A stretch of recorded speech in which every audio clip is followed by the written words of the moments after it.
semoga disegerakan diberi kesembuhan ya.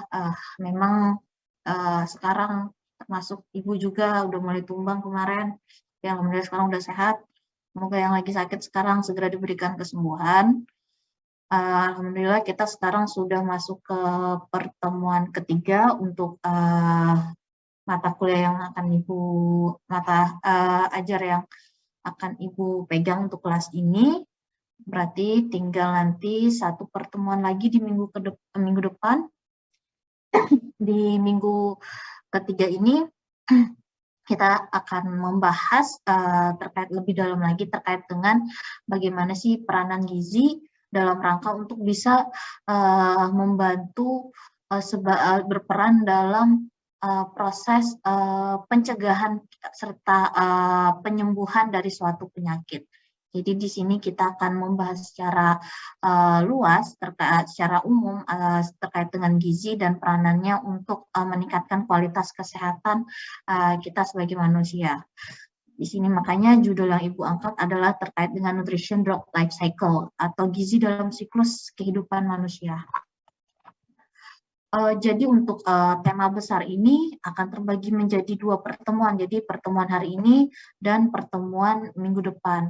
Kalau di pertemuan hari ini kita yang akan membahas siklus kehidupannya dari terkait dengan gizi selama masa kehamilan, menyusui, serta bayi sampai dengan anak-anak.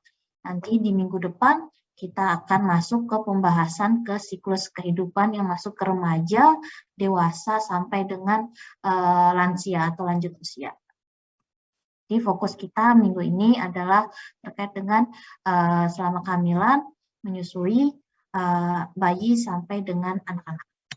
Oke, tujuan pembelajarannya apa? Ini akan jadi tujuan pembelajaran kita di dua pertemuan.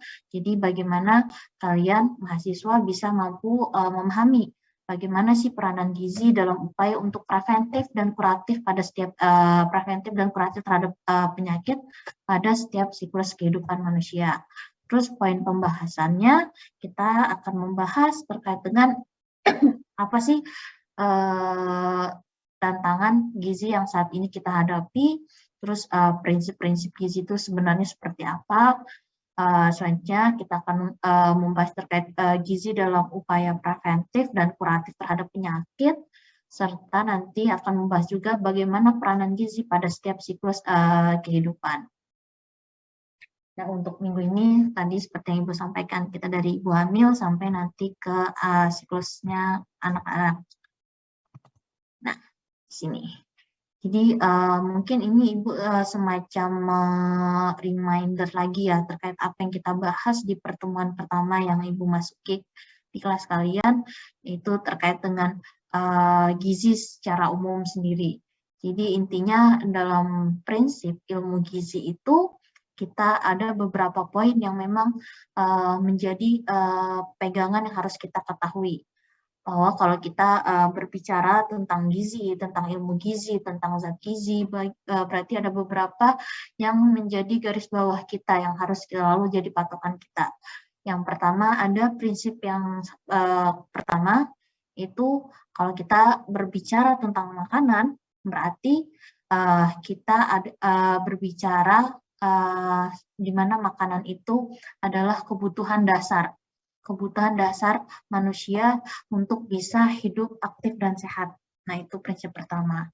Terus yang kedua adalah si makanan ini dia nantinya akan berfungsi sebagai penyedia energi kita, sebagai penyedia kebutuhan zat gizi kita atau zat gizi lainnya yang memang dibutuhkan oleh tubuh kita untuk bisa bertumbuh atau berkembang dan untuk bisa menjaga kualitas kesehatan kita.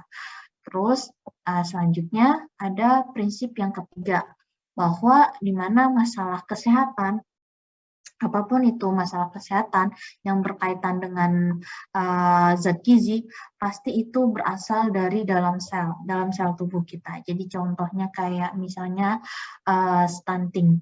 Stunting kan itu adalah kondisi di mana kegagalan pertumbuhan, di mana anak itu tinggi badannya tidak sesuai dengan usianya. itu pasti ada permasalahan pada pertumbuhan sel si anak itu, karena memang kebutuhan asupan zat gizinya tidak terpenuhi pada masa-masa tertentu pada pertumbuhannya dia. Itu. Terus selanjutnya ada prinsip keempat. Jadi gizi buruk atau malnutrisi itu tidak hanya kita berbicara tentang kekurangan zat gizi atau tidak mampunya asupan gizi itu bisa kita penuhi. Tapi kalau kita berbicara gizi buruk atau malnutrisi, itu juga kita berbicara tentang kelebihan dari asupan zat gizi. Jadi kalau dia kalau dia kekurangan itu malnutrisi, tapi kelebihan dari gizi juga kita bisa sebut sebagai malnutrisi atau masalah gizi. Nah, prinsip yang kelima adalah manusia atau kita tuh sendiri punya mekanisme adaptif atau ada mekanisme untuk bisa beradaptasi terhadap kondisi fluktuasi asupan makanan kita. Jadi selama kita pada kondisi kesehatan yang optimal, yang baik, sebenarnya tubuh kita tuh punya mekanisme yang secara otomatis bisa menyesuaikan. Oh, kalau saya mengasup makanan yang berlebih, maka tubuh saya akan tahu, maka saya kelebihan dari makanan itu harus diproses. Ada yang digunakan sebagai energi atau ada yang memang dibuang melalui proses pencernaan kita. Nah, itu tubuh kita pasti akan tahu. Ataupun kalau misalnya kita dalam kondisi asupan kita kurang, biasanya tubuh akan tahu di mana dia harus bisa memenuhi kebutuhan itu. Jadi misalnya kita itu untuk memenuhi kebutuhan energi kita bisa dapat dari salah satu dari sumber zat gizi makro. Jadi misalnya asupan energi kita itu berkurang, biasanya tubuh kita akan bisa asupan energi dari karbohidrat misalnya berkurang. Jadi biasanya tubuh kita akan berusaha memenuhi asupan energi kita dengan mengambil dari cadangan yang ada di otot kita, dari protein atau dari cadangan lemak kita. Jadi tubuh tuh akan tahu bagaimana untuk beradaptasi dengan kondisi fluktuasi asupan yang kita makan. Tapi itu selama kondisi tubuh kita dalam keadaan yang optimal. Tapi kalau kondisinya tidak optimal, makanya itu pasti kita akan dihadapkan dengan kondisi kita mengalami overweight atau itu underweight. Nah, itu intinya. Terus selanjutnya ada prinsip keenam. Di sini atau malnutrisi atau masalah gizi sendiri itu bisa diakibatkan oleh pola makan yang buruk. Dan ini biasanya memang hasil dari kondisi kita mengalami suatu penyakit tertentu, atau ada faktor genetik yang kita bawa, atau kombinasi dari penyebab-penyebab lain. Jadi masalah pola makan yang buruk sendiri itu memang faktornya itu ada banyak. Tidak hanya dari satu sisi saja, satu penyebab saja. Terus prinsip selanjutnya ada kita tidak bisa memungkiri bahwa memang ada kelompok-kelompok orang tertentu yang memang punya potensi atau resiko yang cenderung lebih tinggi mengalami yang namanya kekurangan gizi dibandingkan orang lain. Contohnya siapa aja? Yaitu contohnya misalnya orang-orang yang hidup di daerah-daerah konflik. Yang daerah konflik kan kita tahu pasti akses dia terhadap makanan itu susah, akses terhadap fasilitas kesehatan itu susah. Jadi memang orang-orang rentan seperti itu punya resiko yang cenderung lebih tinggi untuk mengalami masalah gizi. Selain itu, selain orang-orang anak, remaja, putri, dan anak-anak juga termasuk golongan atau kelompok yang memang resiko mengalami kekurangan gizi. Karena apa? Mungkin nanti kita akan bahas bagaimana memang anak-anak kan cenderung masih bergantung dalam memenuhi kebutuhannya, cenderung masih bergantung kepada orang lain. Jadi kalau lingkungannya tidak mendukung untuk itu, memang dia pasti akan sangat rentan mengalami yang namanya kekurangan gizi. Jadi kalau remaja putri juga atau remaja itu memang cenderung pada kondisi yang labil, pada kondisi yang baru mengalami perubahan dari satu fase dia kecil ke fase dia menuju dewasa, itu memang agak cenderung labil dan memang cenderung sangat beresiko mengalami kekurangan karena dia itu sudah bisa menentukan keinginannya, tapi cenderung agak susah dia untuk bisa memenuhi itu. Nah, selanjutnya ada prinsip ke-8 di mana gizi buruk itu atau malnutrisi, ingat ya, gizi buruk kita tidak berbicara tentang kekurangan gizi tapi kelebihan gizi juga. Jadi masalah malnutrisi ini bisa sangat mempengaruhi perkembangan penyakit kronis tertentu terhadap seseorang.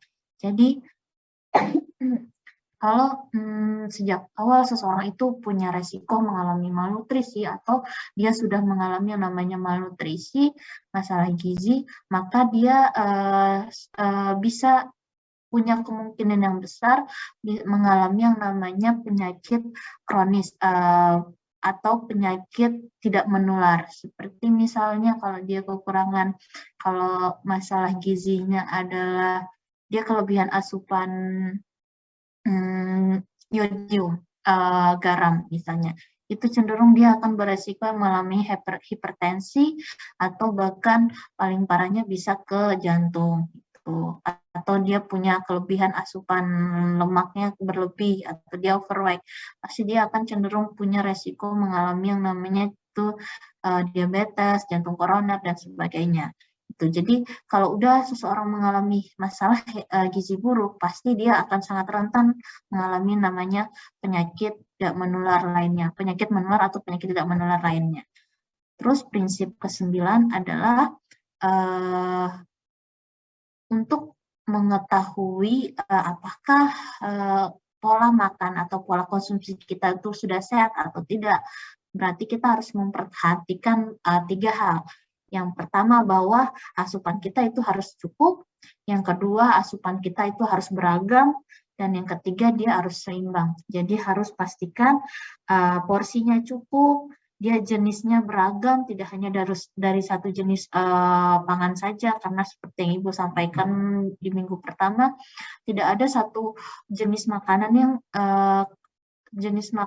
yang di semua zat gizi ada di situ. Jadi kita harus konsumsinya, harus sumbernya beragam biar kita di makanan A kita bisa dapatkan vitamin A, zat gizi ini, di makanan B kita bisa memenuhi kebutuhan zat gizi ini. Jadi harus beragam.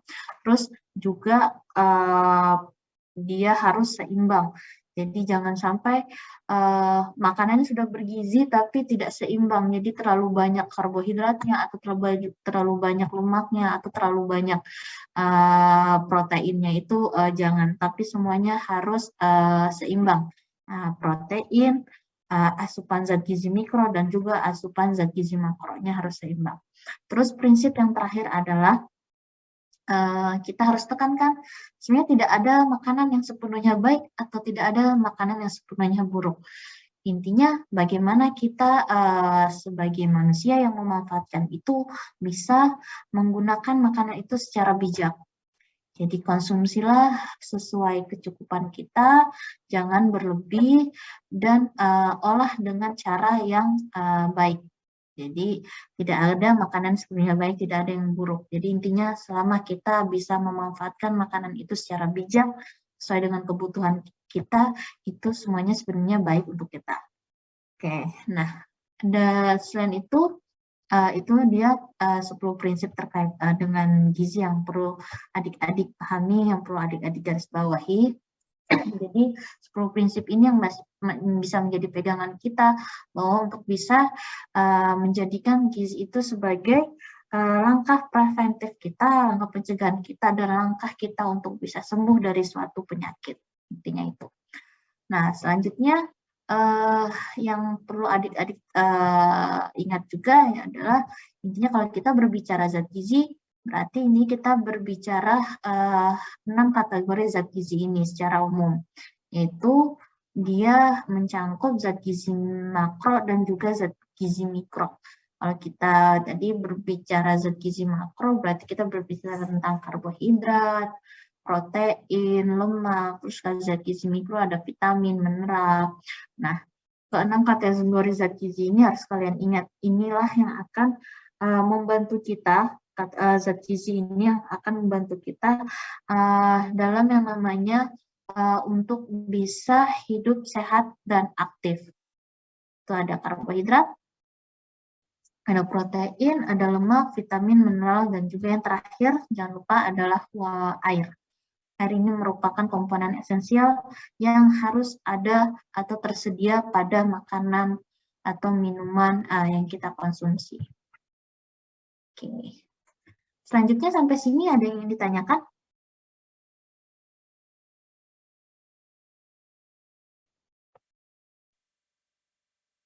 Oke.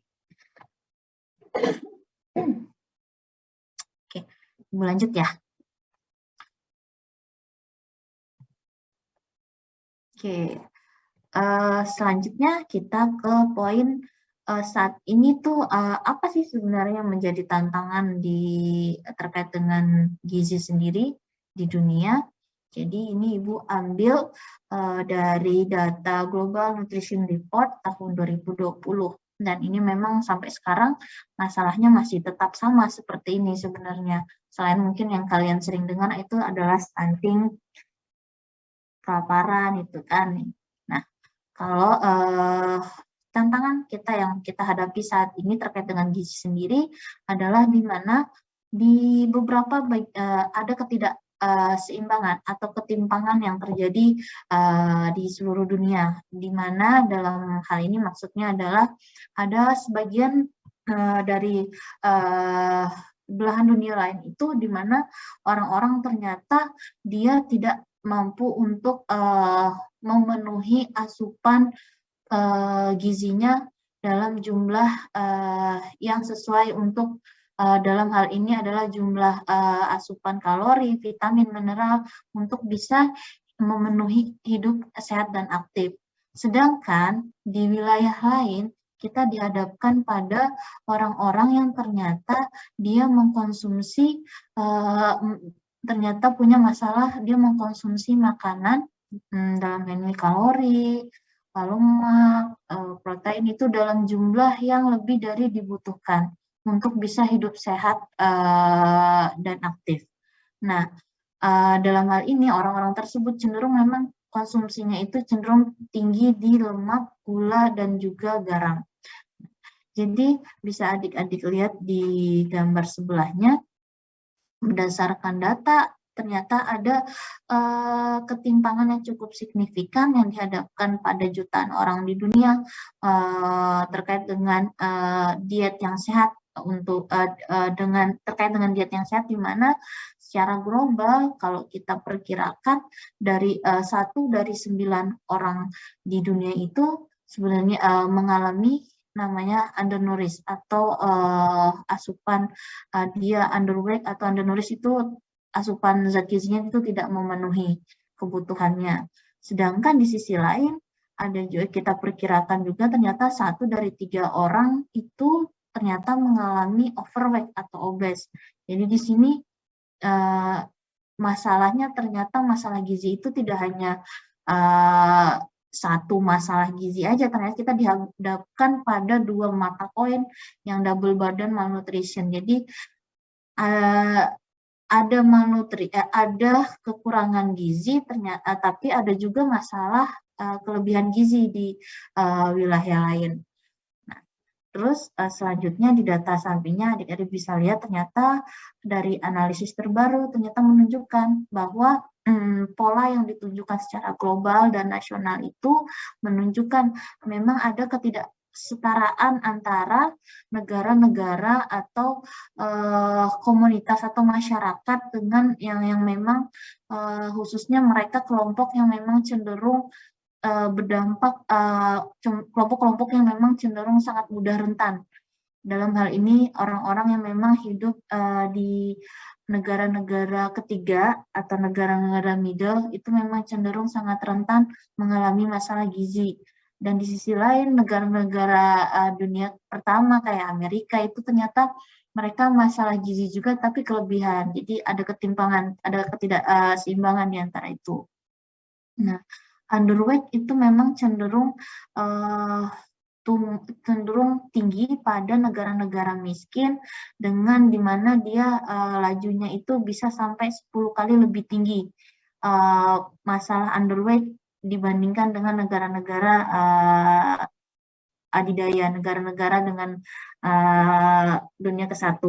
Nah, ini sangat kontras di mana masalah overweight sendiri atau obesitas itu cenderung tinggi pada negara-negara adidaya atau negara terdiri, dan bahkan dia prevalensi overweight-nya itu bahkan 5 kali lebih tinggi dibandingkan negara-negara miskin. Nah, permasalahan asupan diet yang buruk ini akhirnya menghasilkan permasalahan malnutrisi yang ternyata tidak sederhana, yang akhirnya kebanyakan memang orang-orang itu dihadapkan pada kesulitan untuk bisa mengakses makanan yang sehat atau makanan yang punya kualitas gizi yang memenuhi untuk bisa hidup sehat. Bisa adik-adik lihat di sini bahwa memang masalah ketidakseimbangan ini, adanya masalah malnutrisi dan masalah gizi buruk dan gizi buruk dalam hal ini gizi kurang dan gizi lebih itu terjadi memang karena ada ketidakseimbangan terhadap akses masyarakat terhadap pangan atau terhadap layanan kesehatan. Jadi itu yang perlu adik-adik tahu terkait dengan tantangan gizi saat ini. Jadi kita dihadapkan pada double burden, bahkan saat ini baru Ibu, kalau kalian baca-baca mungkin kalian pernah dengar istilah triple burden malnutrition. Jadi tidak hanya masalah gizi kurang saja atau tidak hanya masalah gizi buruk saja yang gizi berlebih saja yang dihadapi saat ini, tapi ada yang namanya tambahan masalah gizi yang ketiga, yaitu di mana masalah kekurangan asupan zat gizi mikro. Jadi kan kalau kita berbicara gizi buruk, gizi lebih dan gizi kurang tadi, berarti kita berbicara tentang masalah kekurangan zat gizi makro ya. Nah, masalah ketiga juga yang dihadapi saat ini adalah di mana orang-orang itu cenderung asupan zat gizi mikronya itu masih sangat rendah. Mungkin dari adik-adik kemarin tugasnya ada, Ibu lihat ada beberapa yang mengambil masalah terkait dengan defisiensi zat gizi mikro juga. Nah, itu dia masalah gizi yang ketiga. Jadinya sebenarnya bukan double burden saja yang kita hadapi saat ini, tapi triple burden. Nah, oke. Selanjutnya di sini kita akan bahas bagaimana sih peranan gizi dalam rangka untuk bisa berperan dalam proses sebagai pencegahan atau penyembuhan penyakit. Jadi ini sudah Ibu rangkum sepadat mungkin ya, supaya adik-adik bisa lebih mudah memahami, bisa lebih mudah menangkap. Ada dari 3 sumber, Ibu dari Global Nutrition Report, dari gerakan Sun Movement, ini gerakan terkait dengan upaya peningkatan kualitas gizi di dunia, untuk yang Sun Movement. Terus ini ada dari peneliti Marlon Eckhart, ini penelitian terbaru tahun 2021. Jadi untuk yang pertama dari Global Nutrition Report, dia menyebutkan memang kalau pola makan yang buruk adalah merupakan salah satu tantangan kesehatan atau tantangan sosial yang memang saat ini jadi buah bibir di abad ke-21. Nah, akibatnya pola makan yang buruk ini bisa sangat mengarah pada yang namanya masalah kecacatan dan kematian, dan pada akhirnya ini bisa berdampak dengan meningkatnya ketidaksetaraan di antara masyarakat. Terus kita akhirnya dihadapkan pada kita harus memenuhi biaya perawatan kesehatan yang cukup tinggi, yang pada akhirnya bisa juga berimplikasi terhadap lingkungan kita. Jadi hanya dari pola makan yang buruk saja, ternyata kita dampaknya itu ternyata bisa kemana-mana.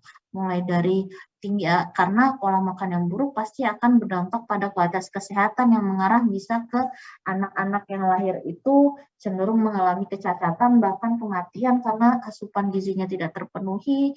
Akhirnya, ataupun kalaupun yang berhasil lahir, mereka akan tumbuh menjadi anak-anak yang cenderung IQ-nya rendah atau kualitas kesehatannya rendah, sehingga pada akhirnya menjadi kayak lingkaran setan yang cenderung dia jadi anak-anak yang miskin, akhirnya timbul semakin tinggi ke tingkat ketidaksetaraan di masyarakat, terus pada akhirnya juga dihadapkan pada kesulitan untuk bisa mengakses biaya perawatan yang cukup tinggi, dan pada akhirnya bisa berdampak pada lingkungan kita. Jadi menurut berdasarkan Global Nutrition ini, pola makan yang buruk itu ternyata sangat-sangat berdampak pada kualitas kesehatan dari masyarakat sendiri.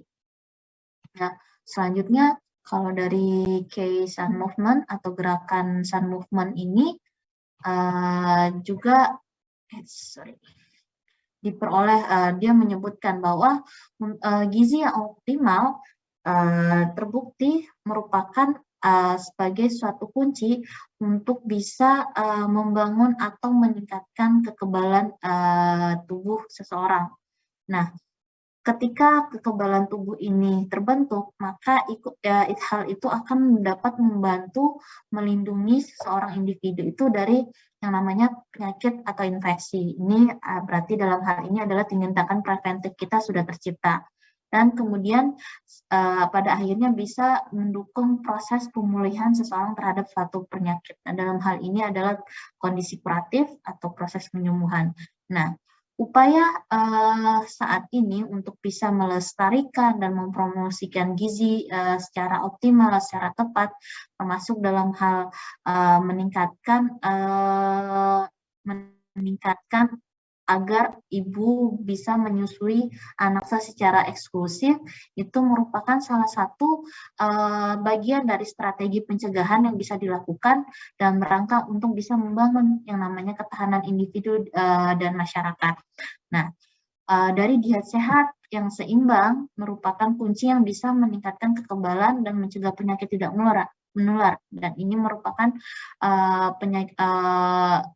masalah sistem imun dan masalah penyakit tidak menular sendiri saat ini memang menjadi salah satu faktor resiko yang menjadi penyebab angka morbiditas atau angka kesakitan atau angka mortalitas atau angka kematian itu cenderung tinggi di dunia. Jadi intinya dari pernyataan yang disampaikan oleh si Sun Movement ini, kita bisa tahu bahwa memang peranan gizi yang optimal ini akan sangat-sangat membantu kita untuk bisa mengurangi yang namanya kita dihadapkan kepada faktor resiko morbiditas dan mortalitas yang tinggi di dunia. Jadi sepenting itu peranan gizi untuk kita. Nah, selanjutnya ada pertanyaan. Ada pernyataan ketiga yang dihasilkan dari penelitian Marlon Urquhart ini tahun 2021. Dia juga pernyataannya sejalan sama pernyataan yang disampaikan oleh Sun Movement.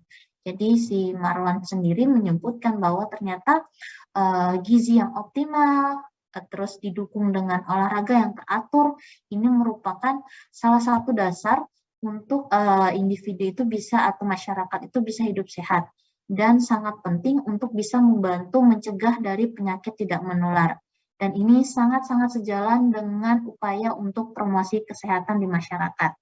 Nah, dari masa prakonsepsi atau perencanaan sebelum kehamilan sampai masa kehamilan hingga laktasi, ini kita sangat diberikan peluang untuk bisa dengan selama masa itu optimal, masa prakonsepsi, masa kehamilan, dan masa laktasi ini kita jalankan dengan optimal, itu akan memberikan peluang kita bisa meningkatkan dan mengoptimalkan yang namanya pertumbuhan dan perkembangan keturunan atau individu baru untuk lahir sebagai individu yang sehat atau individu yang punya kualitas kesehatan yang lebih baik. Nah, masalah malnutrisi sendiri, baik itu masalah gizi kurang atau masalah gizi lebih, ini merupakan faktor resiko utama dari seseorang itu mengalami penyakit tidak menular. Sehingga dengan kita menghadapi hal itu dengan mengkonsumsi makanan yang bergizi, khususnya selama siklus kehidupan kita itu mulai dari kita dalam kandungan ibu sampai kita lanjut usia nantinya, itu akan sangat penting membantu kita menghadapi yang namanya masalah epidemi global saat ini. Dan ini memang masalah epidemi global sendiri ini tidak bisa kita pungkiri bahwa ini sangat memberikan dampak yang cukup merugikan, khususnya bagi masyarakat atau negara-negara yang memang hidup di wilayah yang berpenghasilan rendah sampai dengan menengah. Termasuk kita Indonesia ini termasuk negara yang memang cukup rentan terkait dengan masalah ini sendiri.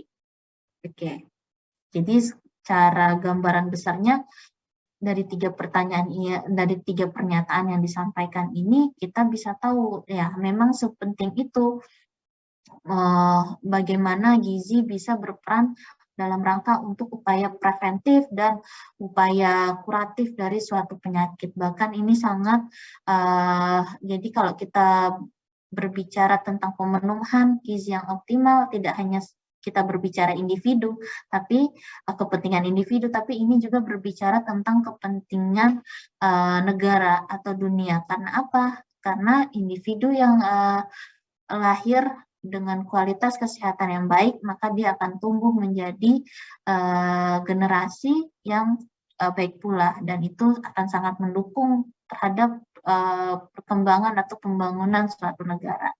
Oke, sampai sini ada yang ingin ditanyakan?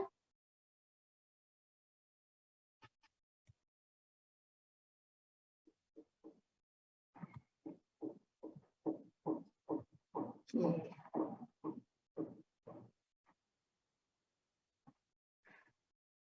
Oke. Ibu lanjutkan ya. Oke. Nah, tadi sudah tahu kan, sudah kita bahas terkait bagaimana peranan gizi itu dalam rangka sebagai dalam upaya preventif dan kuratif.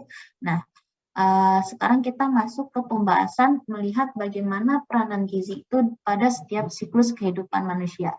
Jadi kalau kita berbicara tentang siklus kehidupan manusia, berarti kita berbicara tentang mulai dari mana manusia itu dilahirkan, manusia itu dikandung, dilahirkan, terus besar sampai akhirnya nanti lanjut usia.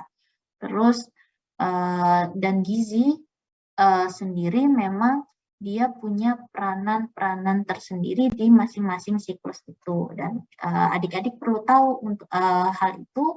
Karena kenapa? Jadi kalau kita tahu, ternyata pada masa siklus ini gizi yang dibutuhkan ini, siklus ini gizi yang kita butuhkan ini. Nah, kalau kita udah tahu seperti itu, maka tadi tujuan yang 3 poin tadi itu bisa terpenuhi, 3 pernyataan tadi itu bagaimana kita bisa mengoptimalkan peranan gizi dalam rangka upaya preventif dan kuratif itu bisa tercapai secara optimal. Jadi kalau kita sudah tahu basicnya bagaimana peranan gizi di setiap siklus, maka yang 3 pernyataan tadi itu sebenarnya bisa kita capai untuk meningkatkan peranan gizi sendiri dalam upaya preventif dan upaya kuratif dari suatu penyakit. Nah, sebentar Ibu izin minum ya. Ya, Bu.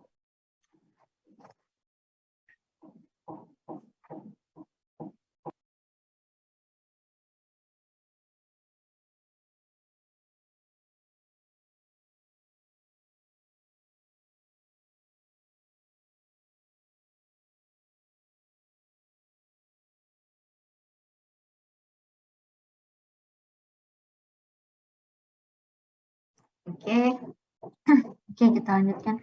Kalau ada yang mau minum, silakan Ibu, persilakan. Kalau minum di kelas nggak apa-apa, yang penting jangan makan ya, makannya nanti aja setelah selesai.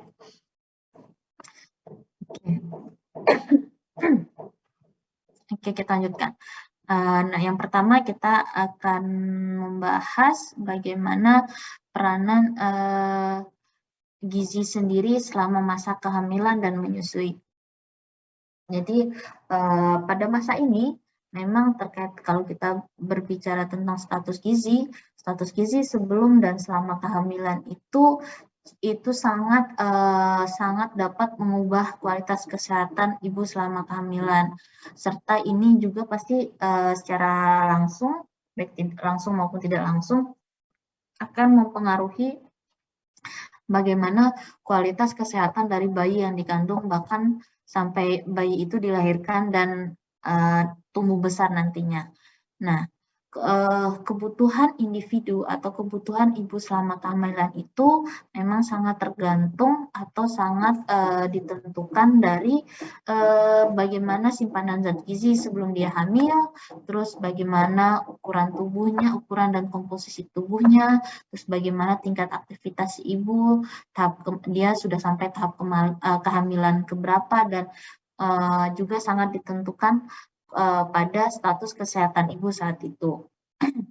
Nah, sebagian besar zat gizi yang dibutuhkan selama masa ini sendiri memang cenderung sebenarnya bisa dipenuhi selama si ibu ini atau individu ini mengkonsumsi makanan yang optimal atau makanan yang memang sudah memenuhi gizi yang seimbang, yang cukup, yang untuk bisa hidup sehat dan aktif.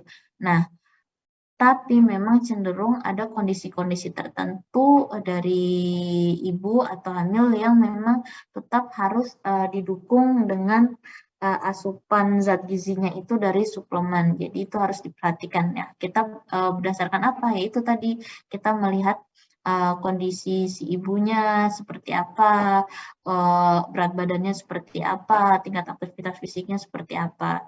Jadi itu akan mempengaruhi. Tapi secara kalau kondisi si ibu itu dalam keadaan yang normal, yang optimal, jadi sebenarnya selama asupannya sudah sesuai dengan kebutuhannya, itu kebutuhan gizinya sudah bisa dan bayinya itu sebenarnya sudah bisa terpenuhi dari asupan tersebut.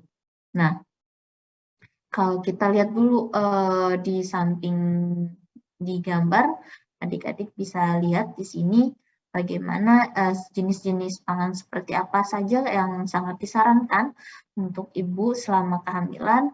Yang pertama ini pastinya memang sumber karbohidrat, yaitu sumber karbohidrat khususnya di sini sangat disarankan adalah jenis karbohidrat kompleks. Jadi seperti contohnya whole grain atau roti gandum, terus beras coklat, beras merah itu sangat disarankan untuk jenis karbohidratnya. Dari umbi-umbian juga itu sangat disarankan. Terus kalau dari sumber proteinnya itu sangat disarankan tetap boleh mengkonsumsi itu sangat disarankan adalah mengkonsumsi dari sumber jenis daging putih. Jadi daging putih itu misalnya adalah seperti ikan, seperti ayam, dan memang dibolehkan untuk mengkonsumsi daging merah, tapi harus diperhatikan bahwa jenis daging merahnya itu harus diolah secara matang dan dia juga rendah bagian daging yang memang cenderung rendah lemak, itu sangat disarankan. Terus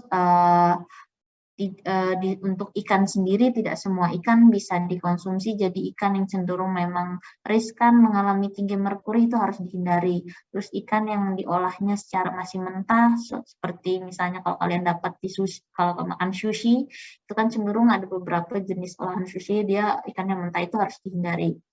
Yang pokoknya daging-dagingan yang diolah secara mentah selama kehamilan itu harus dihindari. Terus sumber protein lain itu sangat disarankan untuk mengkonsumsi dari produk olahan susu, seperti susu yang sangat tidak disarankan adalah susu yang tidak dipasteurisasi. Jadi kalau masih susunya mentah itu sangat tidak disarankan karena takutnya itu masih ada bakteri-bakteri ininya, dan itu sangat rentan untuk si janin yang dikandung. Jadi kalaupun ini harus susu yang memang udah dipasteurisasi, terus ada olahan keju, itu is okay. Terus selain itu sangat disarankan untuk mengkonsumsi sayur-sayuran dan buah-buahan, apalagi juga sangat disarankan untuk mengkonsumsi tinggi kacang-kacangan, jenis kacang-kacang atau biji-bijian, khususnya kacang hijau masak atau kacang hijau yang rebus itu sangat disarankan.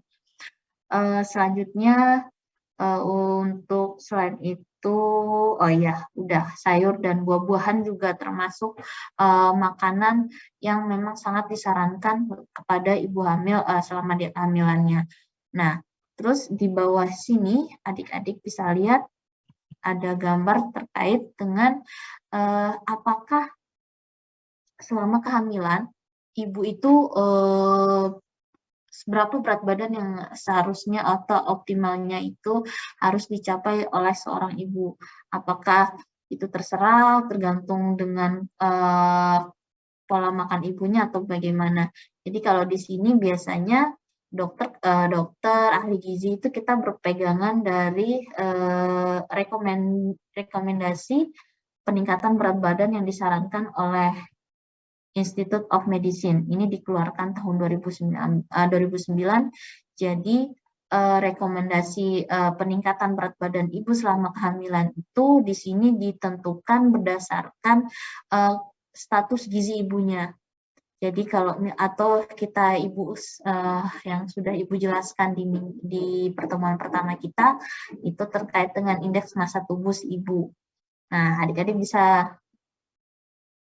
ini adik-adik bisa lihat di sini bahwa misalnya nih yang pertama kita bisa lihat kalau sebelum pre-pregnancy weight status, jadi kita lihat status gizi si ibu sebelum dia hamil.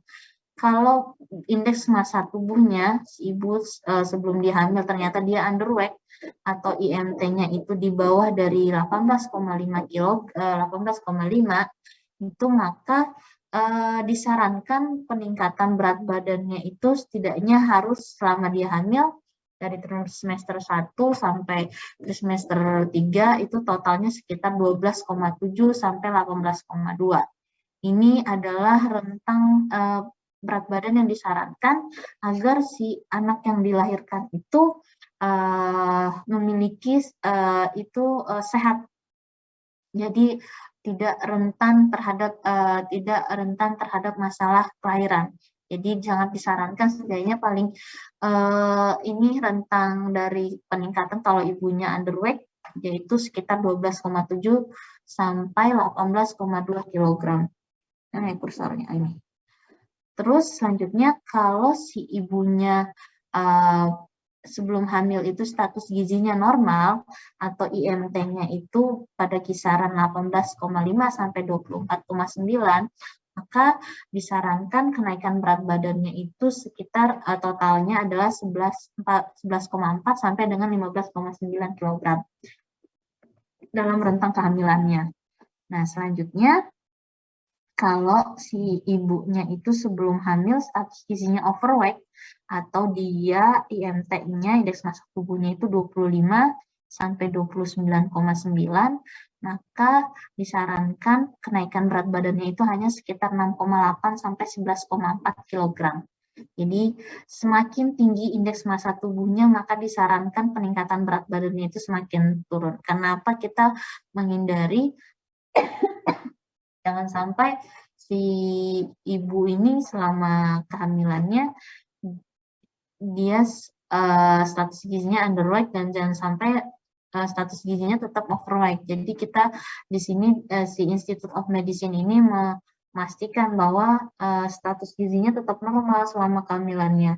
Terus terakhir di sini ada yang obes. Kalau dia bisa status gizinya obes atau indeks massa tubuhnya 30 atau lebih dari itu disarankan hanya sekedar total peningkatan berat badannya hanya sekitar 5 sampai 9 kg.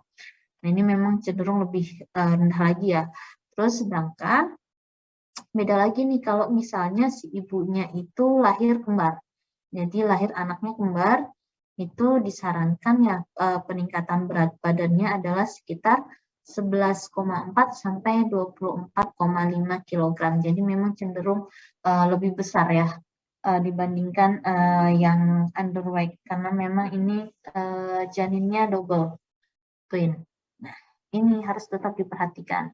Jadi dari patokan ini kita bisa tahu kan, ibu, oh ternyata selama saya hamil, karena status gizi saya sebelum kehamilan itu sekian, maka setidaknya peningkatan berat badan saya sekian saja.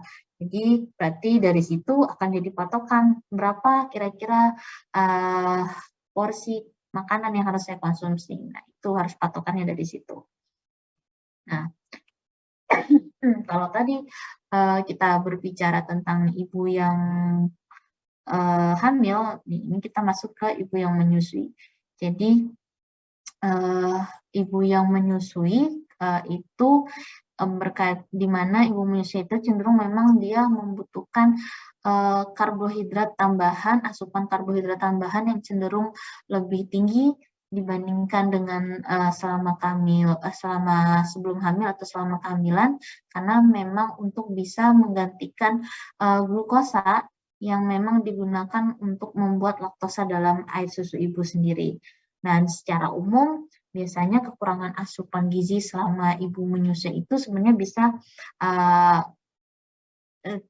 sebenarnya tidak akan berdampak atau tidak akan mengurangi kuantitas. Dia tuh hanya Jadi secara umum ketika seorang ibu itu mengalami kekurangan asupan gizi selama dia menyusui, dia itu hanya mempengaruhi kuantitas ASI-nya saja, tapi kualitas ASI-nya tetap bagus. Jadi kuantitas berarti jumlah ASI-nya kalau dia asupan gizinya kurang memenuhi akan berpengaruh pada jumlah ASI yang bisa ibu keluarkan. Tapi kualitas ASI-nya tetap optimal. Walaupun karena memang kenapa? Karena wanita atau ibu yang menyusui itu tetap cenderung bisa memproduksi ASI dengan kandungan protein, karbohidrat, lemak, mineral yang cukup. Bahkan ketika persediaannya itu terbatas, karena memang itu punya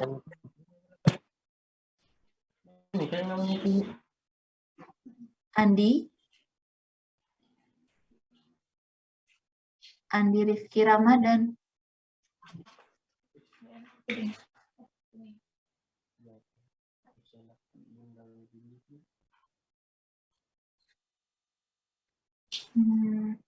Kayaknya nggak digoreng dulu, Bang.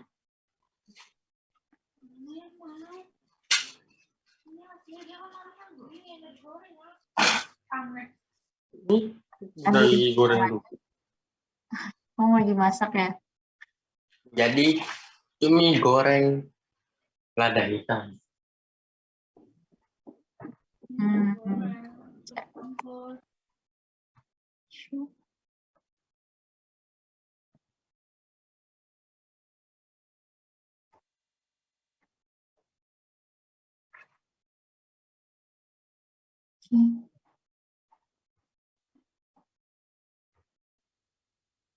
Oke, kita lanjutkan ya. Andi, kamu hubungin ibu nanti ya. Oke. Oke, kita lanjutkan. Selanjutnya, jadi ketika si ibu itu mengalami kekurangan gizi, intinya ASI-nya itu kualitas ASI-nya tidak akan terpengaruh, tapi memang kuantitasnya atau jumlah ASI yang dikeluarkan itu sangat berpengaruh. Jadi tetap walaupun kualitasnya tidak berpengaruh, kita harus seorang ibu yang menyusui itu harus benar-benar memperhatikan asupan gizi yang dia penuhi, karena itu akan mempengaruhi ke jumlah dari ASI-nya. Selanjutnya, jadi ketika kalsium yang ibu asup dari makanan itu sebenarnya tidak mempengaruhi konsentrasi dari kalsium ASI. Jadi kalsium ASI itu tetap bagus-bagus aja, karena kalsium yang ibu konsumsi itu cenderung akan dimanfaatkan oleh si tulang ibunya, karena memang selama dia menyusui itu cenderung kehilangan kepadatan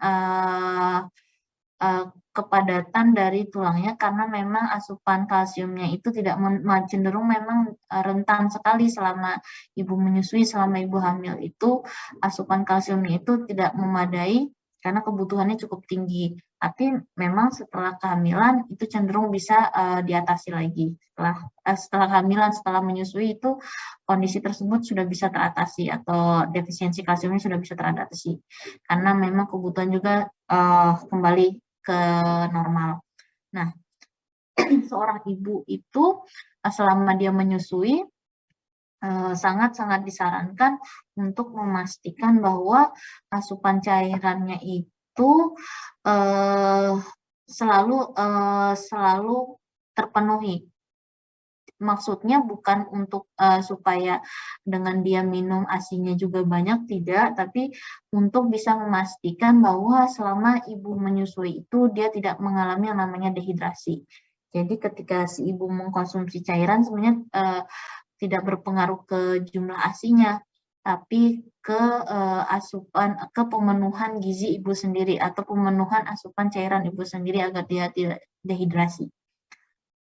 Selanjutnya, asupan gizi kebanyakan ibu menyusui itu memang sebenarnya bisa dipenuhi, sama kayak tadi selama kehamilan ya, sebenarnya bisa dipenuhi dari selama si ibu itu diet atau pola konsumsinya itu sudah seimbang tanpa mengkonsumsi suplemen multivitamin atau mineral. Namun memang ada beberapa kondisi di mana contohnya ibu yang menyusui itu dibutuhkan asupan zat besi yang cenderung lebih tinggi karena bukan untuk meningkatkan asupan zat gizi di ASI-nya, tapi untuk bisa memenuhi simpanan zat gizi ibu yang cenderung memang banyak digunakan selama si ibu itu hamil. Karena memang kan kebutuhan zat besi dari janin yang dikandung oleh seorang ibu itu cenderung lebih tinggi untuk pertumbuhan, untuk perkembangannya. Jadi memang selama dia menyusui, asupan zat besi itu harus segera diganti dengan bantuan pemberian multivitamin. Nah, selain itu juga memang karena selama ketika ibu melahirkan, itu cenderung banyak mengalami kekurangan darah. Jadi dengan bantuan multivitamin ini, harapannya asupan zat besi dari si ibu itu bisa segera terpenuhi. Nah, kalau adik-adik lihat di gambar makanan apa saja yang dibutuhkan ketika ibu menyusui, ini sebenarnya hampir sama dengan yang selama kehamilan. Itu bagaimana ibu itu sangat-sangat disarankan untuk bisa memastikan kebutuhan proteinnya, kebutuhan lemaknya, cairan, dan protein ini tidak harus dari daging-dagingan, tapi semua jenis ikan yang memang jenis ikan atau daging yang memang rendah lemak, terus dari telur atau olahannya, terus dipastikan juga bahwa selama kehamilan itu si ibu bisa memenuhi asupan vitamin dan mineralnya dari konsumsi sayur-sayuran, terus khususnya untuk sayur-sayuran yang hijau, terus dia juga mengkonsumsi buah-buahan. Selain itu harus juga didukung dengan konsumsi sumber karbohidrat, khususnya dari makanan-makanan fortifikasi, karena memang kandungan gizinya cenderung lebih tinggi. Terus juga disarankan untuk mengkonsumsi yang namanya kacang-kacangan atau biji-bijian, karena cenderung tinggi proteinnya ini sangat dibutuhkan untuk membantu pemulihan ibu pasca melahirkan. Gitu. Nah, selanjutnya di sini adik-adik bisa lihat terkait dengan kebutuhan zat gizi dari ibu selama dia menyusui, selama dia hamil dan menyusui. Nah, adik-adik bisa lihat di sini, kita lihat langsung di bagannya, di gambarnya ini sendiri, bahwa di sini ada gambar yang hijau. Gambar yang hijau ini, garis hijau menunjukkan kebutuhan sebelum hamil. Terus yang kuning ini menunjukkan kebutuhan ketika hamil, dan yang ungu ini menunjukkan kebutuhan ketika menyusui. Jadi kalau secara garis besar, adik-adik bisa lihat kan ternyata dibandingkan sebelum hamil, kebutuhan ibu menyusui, kebutuhan ibu hamil dan kebutuhan ibu menyusui itu cenderung lebih tinggi dibandingkan sebelum hamil. Hampir semuanya ini kebutuhannya meningkat. Nah, kalau dibandingkan lagi selama menyusui dan selama ibu hamil, ternyata kebutuhan menyusui itu ternyata rata-rata hampir lebih tinggi juga dibandingkan dengan ketika ibu hamil atau dibandingkan dengan sebelum si ibu hamil. Jadi memang di sini jumlahnya harus benar-benar diperhatikan. Jangan sampai selama siklus atau masa-masa ini kebutuhannya itu tidak terpenuhi. Dan kalau adik-adik lihat di sini, kalau selama kehamilan yang paling tinggi itu cenderung memang untuk proteinnya, asupan protein, terus asupan zat besi, ini cenderung signifikan ada peningkatannya.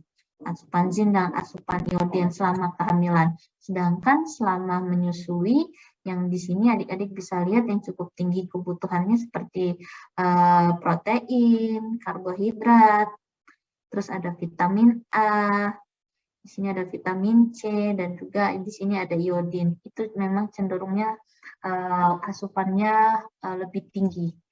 Nah, kalau di sini adik-adik bisa lihat secara garis besar sudah Ibu rangkum terkait dengan untuk kebutuhan energi, ini kebutuhan yang zat gizi vitalnya ya selama kehamilan dan selama menyusui.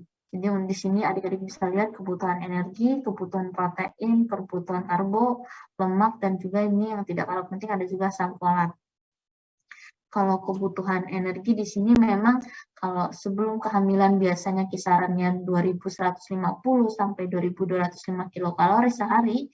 Nah, selama kehamilan ini ada peningkatan. Nah, di sini ada sekitar peningkatan 180 kilokalori selama trimester pertama, terus meningkat lagi di trimester 2 ke 3 sekitar 300 kilokalori, terus pada saat menyusui meningkat lagi sekitar 330 sampai 400 kilokalori sehari.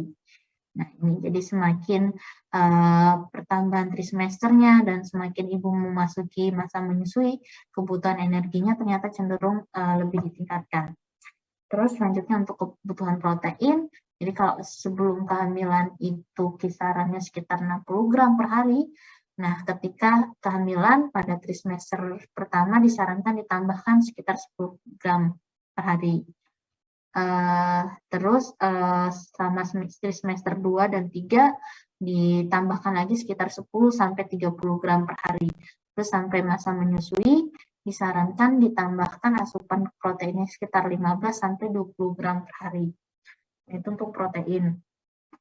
Terus selanjutnya untuk karbohidrat ada disarankan dari total kebutuhan energi ini setidaknya 50 sampai 60% kilokalori ini berasalnya dari sumber karbohidrat. Jadi kita perkirakan di situ. Terus untuk kebutuhan lemaknya dari total 2150 sampai 2250 ditambah dengan kebutuhan ini, dia setidaknya 30%-nya sumber kalorinya harus berasal dari lemak. Jadi lemaknya ini kita bisa dapatkan dari konsumsi minyak nabati, hewani, atau dari kita mengkonsumsi dari daging-dagingan, itu bisa kita dapat untuk kebutuhan lemaknya. Terus selanjutnya untuk asam folat, kalau sebelum kehamilan itu kebutuhannya sekitar 400, nah selama kehamilan dia meningkat sampai 600 mikrogram. Terus selama menyusui agak menurun menjadi 500 mikrogram sehari selama menyusui. Nah itu ya. Oke, sampai sini ada pertanyaan? Ibu. Ya boleh. Baik Bu, sebelumnya izin perkenalan, nama saya Margarina Velia Bahim dari kelas B Farmasi Umum. Saya izin bertanya, ini kan selama slide-slide-nya tadi kan bahas gizi untuk ibu hamil. Nah, pertanyaan saya, kenapa masih banyak kasus-kasus ibu hamil yang anak-anaknya itu terlahir cacat gitu Bu? Sedangkan dari pemeriksaan dokter segala kayak ibunya ini sudah gizinya sudah terbilang baik, dan juga mereka minum obat-obat yang diberikan sama apoteker-apoteker ini kayak tablet tambah darah sama asam folat. Terima kasih, Bu. Sama-sama, Margeri. Oke, panggilnya siapa, Dek? Margeri dipanggilnya Margeri, maksudnya? Dipanggil Feli, Bu. Feli ya, lu. Oke. Oke, terima kasih Feli untuk pertanyaannya. Jadi dari tadi kan kita ngebahas. Bentar.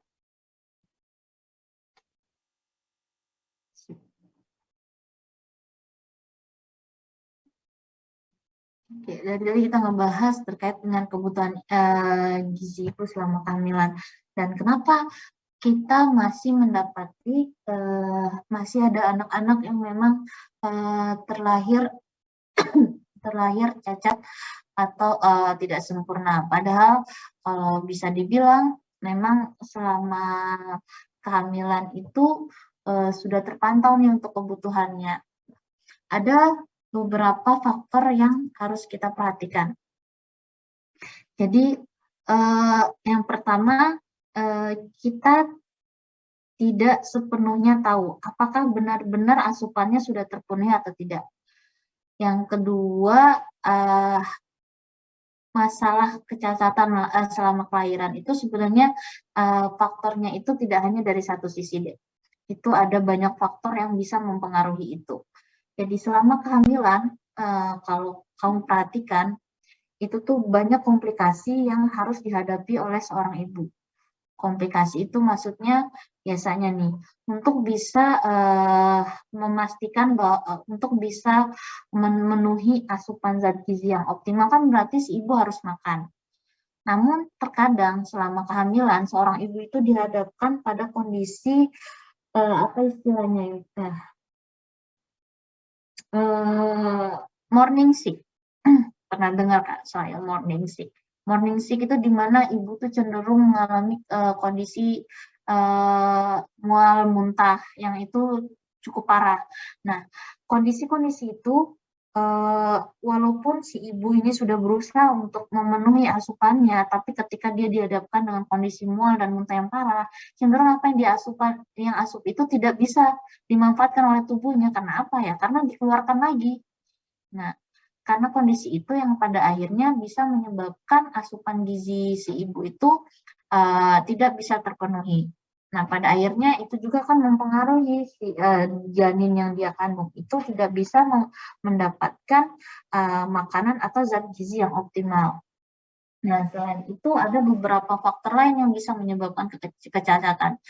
Bisa jadi karena ada faktor genetik lain yang bisa terbawa dari si bayi, dan entah itu dari orang tuanya atau keturunan orang tuanya, itu bisa juga mempengaruhi. Terus ada paparan dari lingkungan. Jadi kalau kita berbicara tentang kesehatan, jadi memang itu kalau kita bisa lihat tuh ibu yang hamil tuh sebenarnya pahlawan, karena apa, memang perjuangannya untuk bisa memastikan bayi yang dilahirkan itu sehat, lengkap, yaitu selama 9 bulan itu cukup berat, karena selain dia harus memastikan bahwa memastikan bahwa asupan si bayinya itu optimal, dia juga harus memastikan bahwa si bayi, jangan sampai bayinya itu punya paparan lingkungan yang tidak baik. Kayak misalnya kan kondisi psikologis dari si ibu juga tuh pasti akan sangat mempengaruhi bayi yang dikandung, dan juga pada akhirnya bisa mempengaruhi pola si ibu itu makan. Jadi ketika dia stres, cenderung ibu yang stres itu ada faktornya bisa berpengaruh kemana-mana. Pertama, kalau dia stres, mengalihkan ke makanan, cenderung makanan yang dikonsumsi itu sembarangan. Jadi maksudnya terlalu tinggi lemak, terlalu tinggi yang kayak junk gitu, dan itu kan sangat mempengaruhi, karena tinggi lemak, tinggi gula, dan tinggi garam. Nah, itu kelebihan zat gizi itu akan sangat mempengaruhi pada pertumbuhan selama 9 bulan janin. Itu sangat mempengaruhi. Nah, selain itu kalau ibunya stresnya beralih ke dia tidak mau makan, dan itu juga mau itu sangat mempengaruhi juga, karena Iya, gimana si bayinya itu bisa memenuhi asupan zat gizinya kalau tidak ada yang dimakan sama si ibu. Nah itu. Jadi sebenarnya eh, kita mungkin dari ahli gizi, dari apoteker mungkin sudah berusaha nih untuk bisa mendorong si ibu. Ibu ini harus mengkonsumsi ini selama hamil. Ibu tuh perlu mengkonsumsi suplemen ini selama hamil. Tapi tetap harus kembali ke si ibunya lagi. Nah itulah ketika ibunya berhasil melewati itu, maka ya bisa dipastikan kalau dia berhasil melewati itu, bisa dipastikan bayi yang dilahirkan itu adalah bayi yang sehat dan optimal. Tapi ketika kendala-kendala yang dihadapi itu sulit atau susah untuk si ibu lewati, jadi kita mau nggak mau tidak bisa kita pungkiri, pasti akan sangat berdampak pada resiko si anak yang dilahirkan itu cacat. Jadi memang harus patokannya ya sebenarnya tidak hanya sekedar menyiapkan, tapi bagaimana memastikan bahwa apa yang kita siapkan itu benar-benar dimanfaatkan oleh si ibu hamil. Gitu ya, Feli. Baik, Bu. Terima kasih ya, Bu. Oke, sama-sama. Oke, ada pertanyaan lagi? Saya, Bu. Saya. Izin, Bu, saya ingin bertanya. Oke, Zikri. Iya, siap, Bu. Oke, yang saya ingin tanya itu ini. Apakah ada, Bu, kasus keguguran bayi atau keguguran kehamilan, tapi itu diakibatkan oleh kurang atau lebihnya suatu gizi? Dan bila ada, Bu, diakibatkan oleh apa ya? Mungkin dari gizi apa gitu, atau mungkin dari makanan apa? Oke. Ya, itu saja, Bu. Oke, terima kasih untuk pertanyaannya, Zikri. Kalau pertanyaannya apakah ada bayi yang keguguran ya? Ya, Bu. Bayi yang keguguran selama apabila ketika mengalami kelebihan atau kekurangan gizi apa. Jadi kerentanan seorang bayi itu mengalami keguguran atau kegagalan selama kehamilan itu pasti sangat-sangat salah satu faktornya itu memang bisa kita temukan dari pola asupan ibunya. Jadi kalau misalnya ntar ya ada di PPT.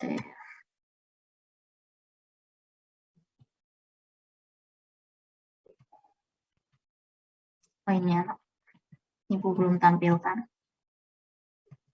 Jadi biasanya yang ibu dapatkan itu kalau dari kasusnya biasanya yang paling tinggi itu defisiensi asam folat. Itu kalau tidak anaknya gugur, biasanya juga kecacatan. Itu yang paling tinggi, apalagi defisiensi asam folat. Terus ibu yang lahir dengan KEK, kurang energi kronis, atau kurang KEPK juga, kurang energi protein kronis.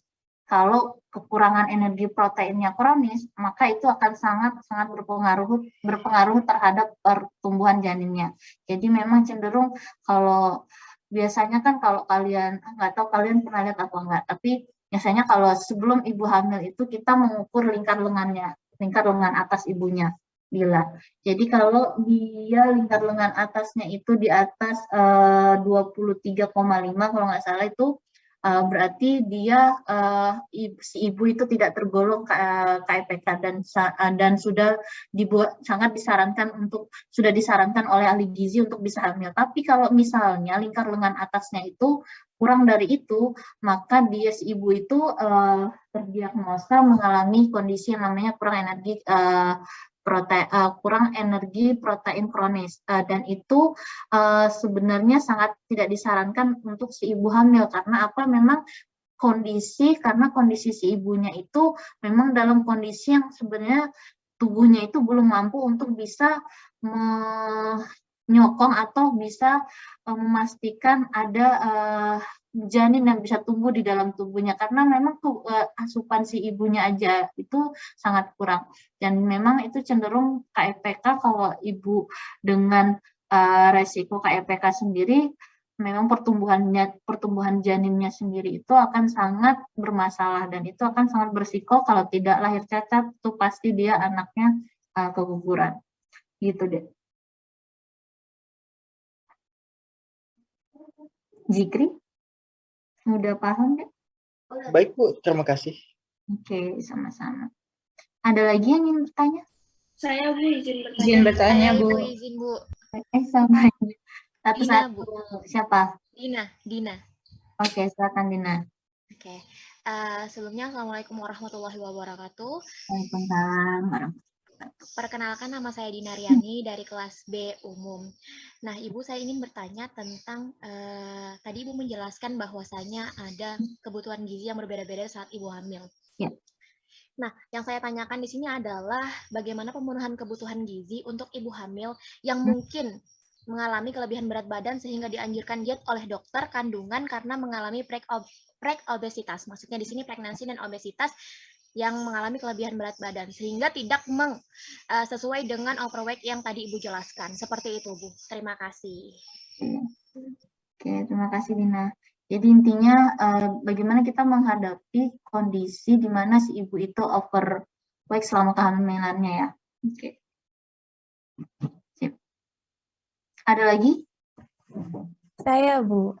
Boleh. Siapa? Meli. Ya, Bu.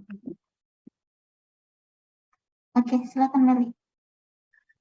Kan setelah melahirkan itu ada fase menyusui ya, Bu.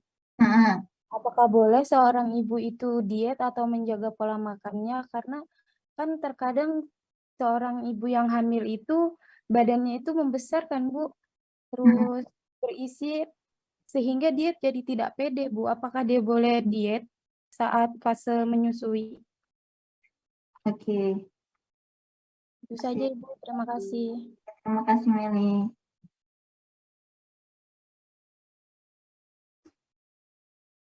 Silakan, siapa lagi? Saya Ibu. Saya, Ibu. Saya Bu. Iya, satu lagi. Ibu takut kita. Oke, satu lagi. Kita masih ada 11 menit. Ingin bertanya Bu. Pak Najwa ya. Oke. Bu, tadi kan ada yang gambar-gambar slide Ibu yang tentang protein atau asupan-asupan penting buat ibu hamil dan ibu menyusui kan, Bu. Nah, itu kalau misalnya ibunya vegan, Bu, yang nggak makan produk hewan sama sekali itu kayak mana ya, Bu? Apa proteinnya hewani ada yang diganti atau gimana?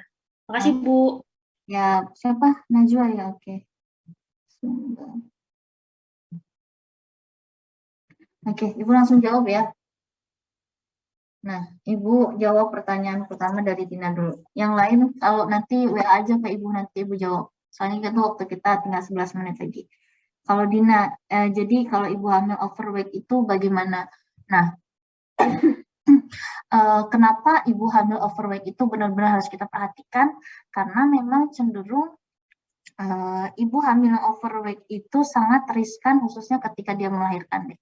Jadi itu nggak cuma riskan ke ibunya, tapi riskan juga ke si bayi. Karena bisa jadi si bayinya juga bisa yang lahirnya obes karena pengaruh dari asupan ibunya.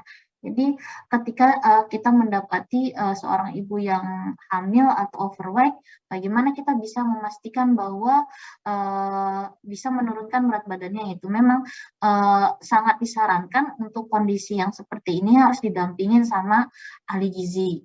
Karena kenapa? Karena kita harus benar-benar memastikan bahwa jangan sampai si ibunya ini salah langkah. Jadi salah langkahnya maksudnya jangan sampai dia berniat untuk diet, tapi efeknya malah benar-benar defisit asupan zat gizinya, benar-benar dia kurangi, dan itu pasti akan sangat berpengaruh. Jadi kalau selama kita dihadapkan pada ibu hamil yang overweight, itu sangat disarankan memang harus didampingi sama ahli gizi untuk bisa memastikan bahwa si ibunya tetap bisa mencapai rentang berat badan yang ideal selama dia hamil, dan tapi di lain sisi itu tidak berdampak pada janin yang dia kandung. Jadi gitu. Tapi memang kalau kita mau mengatasi itu secara dini, ya ketika si ibu sudah punya potensi, seorang ibu itu punya potensi berat badan yang overweight, itu sangat disarankan mulai kurangi atau mulai ganti jenis makanannya. Jadi kurangi yang tinggi lemak, tinggi karbo, tinggi gula, dan tinggi garam. Itu jadi perhatikan jenisnya, perhatikan olahannya. Kurangi yang tinggi lemak dan minyak-minyakan atau olahan yang digoreng di junk food itu harus dikurangi. Itu mungkin langkah pertama yang bisa kita lewati, dan usahakan untuk konsumsi buah dan sayuran yang lebih banyak lagi dibandingkan dengan si sumber-sumber tinggi lemak dan tinggi karbo itu. Itu paling langkah awal yang bisa dihadapi oleh ibu hamil yang overweight. Selanjutnya itu sangat disarankan untuk didampingi oleh ahli gizi. Nah, selanjutnya dari Meli. Kalau ibu menyusui itu boleh diet. Jadi sebenarnya ibu yang menyusui itu sangat disarankan untuk tidak diet dulu. Kenapa? Maksudnya diet di sini dalam hal apa dulu? Kalau dietnya jadi jangan sampai benar-benar mengurangi jenis makanan tertentu. Karena apa? Karena setiap jenis makanan itu akan mewakili apa yang bisa membantu si ibu itu bisa menghasilkan ASI yang optimal. Jadi kalau si ibu mau diet, silakan, tapi perhatikan jumlah dan jenisnya. Jadi kita ketika selesai menyusui itu sebenarnya ketika kita melahirkan dan ingin menurunkan berat badan, sebenarnya kita nggak boleh menurunkan secara sembarangan. Jadi ada rentang berat sekian yang setidaknya untuk bisa mencapai berat badan ideal itu setidaknya jangan sampai dalam seminggu tuh ibu sebenarnya cuma disarankan sekitar 0,5 kg aja turunnya. Karena kalau lebih dari itu atau drastis penurunannya itu pasti akan sangat mempengaruhi ke ASI yang si ibu hasilkan, dan juga itu pasti akan mempengaruhi ke kesehatan ibunya. Jadi kalau memang dia mau diet, paling dietnya itu memperhatikan jenis makanannya saja. Ya udah, dietnya kurangi dulu makanan-makanan yang tinggi lemak, makanan yang tinggi kafein, alkohol itu, terus makanan-makanan yang tinggi garam, karena memang jenis-jenis makanan itu selain memang tidak untuk bisa membantu menurunkan berat badan selama ibu menyusui, itu juga bisa memang sangat disarankan untuk dihindari oleh ibu yang menyusui karena itu sangat mempengaruhi ke produksi ASI-nya. Jadi itu. Jadi boleh aja diet sebenarnya, tapi jangan sampai menghilangkan salah satu jenis makanan. Jadi kayak tidak mau makan karbohidrat atau tidak mau makan sumber protein, jangan sampai seperti itu. Tapi perhatikan aja cara pengolahan dan jenis dari makanannya. Terus selanjutnya Najwa, sumber gizi ibu vegan. Jadi memang selama kehamilan atau ibu menyusui itu memang harus semua asupan zat gizinya itu harus seimbang terpenuhi. Tapi bagaimana dengan ibu yang vegan? Jadi kalau kamu baca Najwa, sekarang tuh udah banyak banget alternatif yang bisa jadi pilihan dari ibu vegan selama dia hamil. Jadi ketika misalnya si ibu vegan kan cenderung memang tidak mengkonsumsi sumber protein, tapi itu sebenarnya bisa diatasi dengan ada beberapa jenis makanan yang bisa membantu itu. Jadi dia non protein tapi dia tinggi protein. Tuh kamu kata. Terus atau enggak biasanya mereka cenderung memang mengganti sumber proteinnya itu dari ke kacang-kacangan. Kalau orang-orang yang itu memang mereka itu merubah ke konsumsi kacang-kacangan cenderung ditinggikan untuk bisa setidaknya menutupi asupan protein yang tidak terpenuhi. Tapi biasanya juga ada yang masih bisa toleransi dengan asupan proteinnya tuh mereka masih mau mengkonsumsi telur. Itu biasanya bisa digantikan dengan itu. Jadi sebenarnya ibu vegan sekarang tuh sudah tidak masalah. Sebenarnya orang vegan itu sekarang tidak masalah sebenarnya hamil, karena sekarang sudah ada banyak pilihan alternatif makanan untuk bisa menggantikan itu. Gitu ya. Oke. Ibu lanjutkan ya materi kita sebentar. Nah, selanjutnya kita masuk ke siklus di mana pemenuhan zat gizi selama masa bayi. Jadi intinya selama masa bayi ini merupakan pertumbuhan tahun pertama ini merupakan pertumbuhan yang cenderung berlangsungnya cukup cepat dan dia lajunya cenderung agak menurun selama dan memang kalau di tahun pertama dia tinggi, terus masuk tahun kedua memang agak cenderung menurun. Namun pertumbuhan ini memang kalau kita dibandingkan dengan pertumbuhan di siklus lain, pertumbuhan selama masa tahun pertama ini yang paling cepat di segala usia. Nah, selama sebagian besar memang bayi atau balita itu mengalami kenaikan berat badan, cenderung dia mengalami kelipatan 2 kali lipat selama dia berusia 6 bulan. Dan itu akan meningkat sampai 3 kali lipat pada usia si anak itu ketika anak berusia 12 sampai 15 bulan. Nah, kalau itu untuk pertumbuhan berat badannya, sedangkan kalau untuk pertumbuhan panjang badan, jadi kalau masih bayi kita nyebutnya panjang bukan tinggi badan ya. Jadi untuk pertumbuhan panjang badannya dia cenderung lebih lambat dibandingkan pertumbuhan berat badannya, tapi memang cenderung dia lebih peningkatan panjang badannya itu cenderung lebih besar 50% selama tahun pertama, dan biasanya akan lebih double lagi pada si anak itu ketika si anak itu berusia 4 tahun.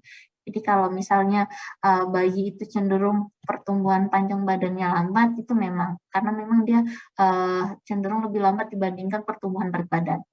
Nah, selama si balita sendiri asupan zat gizi itu memang cenderung tidak terlalu signifikan ya, karena kalau asupannya tidak dan bayi yang asupannya tidak signifikan selama proses itu, dia akan sangat berdampak pada kehidupan si bayi ini, bahkan sampai dia itu dewasa, karena kualitas kesehatan dia saat ini akan sangat menentukan seperti apa si bayi ini nanti ketika dewasa. Jadi kalau misalnya dari bayi sudah mengalami defisiensi zat gizi, baik itu makro atau mikro, maka cenderung ketika dia dewasa, dia akan sangat beresiko mengalami namanya penyakit tidak menular lainnya seperti hipertensi, diabetes, penyakit jantung koroner, dan sebagainya.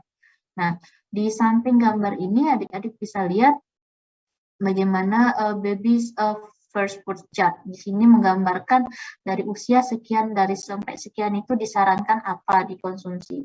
Nah, di sini memang sangat disarankan, pokoknya paling diutamakan adalah bagaimana si ibu itu bisa memberikan ASI eksklusif selama 6 bulan pertama kehidupan si bayi.